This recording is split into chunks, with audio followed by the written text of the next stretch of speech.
সমুদ্র নাকি পাহাড়, আপনার কোনটি বেশি পছন্দের? যদি আপনি সমুদ্রপ্রেমী হন তবে অবশ্যই this video is for you. দীঘায় বেড়াতে যাননি এমন বাঙালি খুবই কম আছেন। দীঘা পৌঁছে হোটেল থেকে বেরিয়ে যেই মাত্র টোটো করে মোহনায় যাবেন বলে ঠিক করবেন, ভাড়ার কথা শুনে চক্ষু চড়ক গাছে উঠে যাবে আপনার। ভাববেন এর থেকে বেশি পথ, এর হাফেরও হাফ দামে আমরা যাই না। যাই হোক, কী করবেন বস, ট্যুরিস্ট স্পট, এখানে এমনটা হবেই।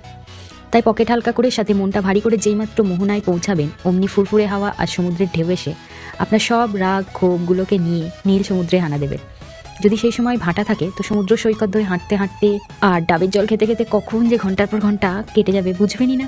আর যদি জোয়ার থাকে দেখবেন ওই জায়গায় হাঁটু সমান জল হয়ে গেছে, না পারবেন সেলফি নিতে আর না পারবেন হাঁটতে, কারণ ঢেউ এসে আছড়ে পড়বে আপনার উপর।